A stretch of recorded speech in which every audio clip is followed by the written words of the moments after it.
So it's true. Realism does vary depending on the person. So for me, I was very determined to create my own version of a realistic, cozy, artsy lifestyle sustainably. And this is pretty much how I do it.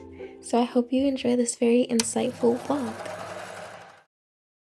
Hello friends, welcome back to my growing artsy community. I'm so glad to have you here. As some of you may know by now, I like inviting creativity into my life daily. So when I arose from my beauty sleep and noticed that the plant that I keep in my room broke off into 2 bulbs, I was really excited because it gave me a chance to pull out these 2 planters that I thrifted last year.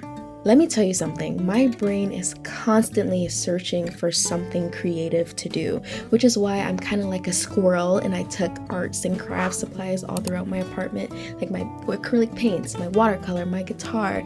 My brain just needs an outlet, even if it's mediocre, because let's be clear, I am not some prodigy painter. I'm just a photographer with some free time. So it's not really important if this specific project doesn't turn out like Michelangelo himself painted it. It's a low stakes hobby that I do for fun and creative expression. Do you know what I mean? Like, have you ever put off a project for days, weeks, months at a time because you were worried about potentially messing up or wasting your time on it and it not turn out how you wanted it to? Like, it's so annoying. Admittedly and unfortunately, sometimes I do have to quiet that persistent, nagging voice of perfectionism in my head to pipe down, this is just something I am doing for fun, every now and then, you know? And I bet that you're someone who shares a very similar sentiment. And when all of that hypercritical self-analysis is all done with, you realize all of that worry was for nothing because literally the thing that you made with your own 2 hands came out beautiful, as it always does. So, there are some hobbies that I like to dabble in for fun, and then there are other hobbies that I like to do to look good, like painting my nails. I go on Pinterest or Instagram and I search up nail ideas and I like to recreate ones that I think are super adorable and fit the kind of vibe that I'm going for. My motto as an adult is do it yourself. And honestly, that was ingrained in me back in like 2013, 2014. All the YouTuber girlies were encouraging us to do things on our own. I took that to heart. I've sewn clothes myself, done DIY home projects myself, and yeah, that means that I do my nails myself too. And a plethora of other self-care routines, which I can make another video about if that's something you're interested in. But let's move on, I have other things I'd like to talk about. First things first, I'm gonna need a little artisanal beverage before I start this upcoming project, and today's beverage of choice is a caramel latte. I love a fancy schmancy drink, but I don't always want to pay that fancy price. Or just in general want to leave my apartment to go and get in. So yeah, it just works out better for me to make this at home.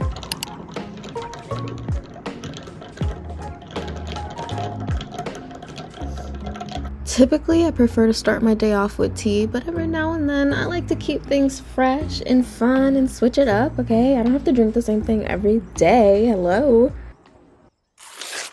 Okay, y'all, it's time to buckle up and get serious. While it's not something I do every day because it tends to get a little chaotic, I do enjoy scrapbooking. And there is beauty in the chaos because your final product is always worth it.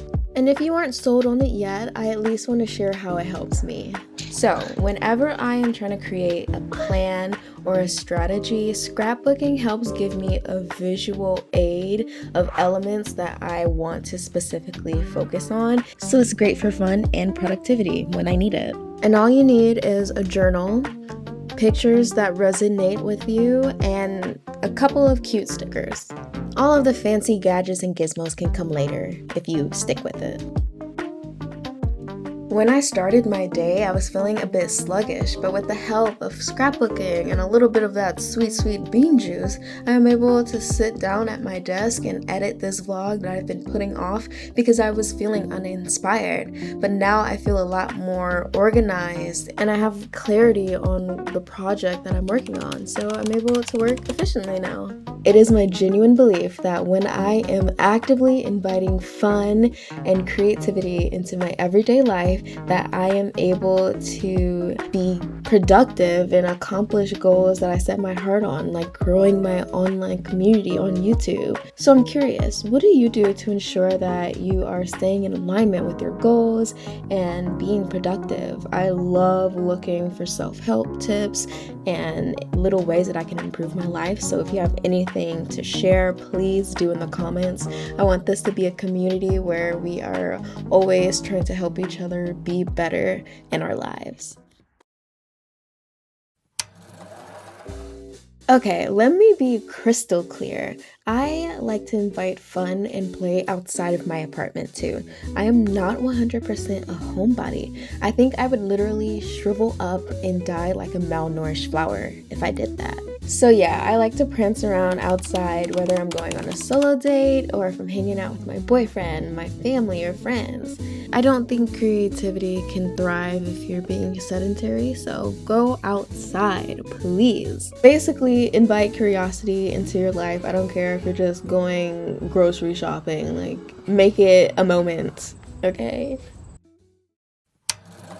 If you've been here for a while, then you know how I feel about quality time. I love it. But before we get into that, look at this. Who got the most? Yes! Why is there not a faster way to... Dude, what the hell? What do we even do to stop her now? Anyway, moving along.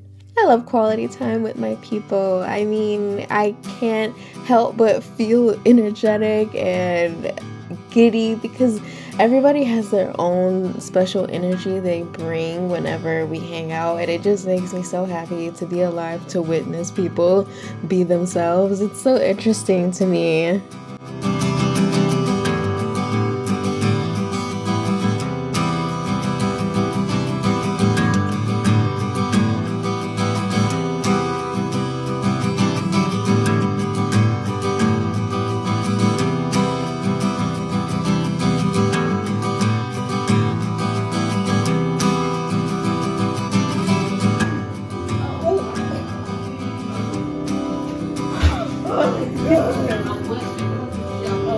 Wash. Okay.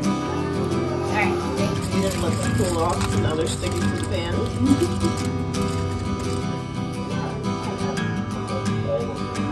That's the point.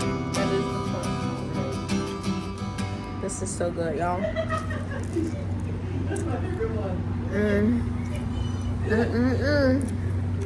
Right, did you like it? It's perfect. Yeah. Oh my god, my hair. It was really good. You can't even see. You got a scarf on. How's the apple fritters?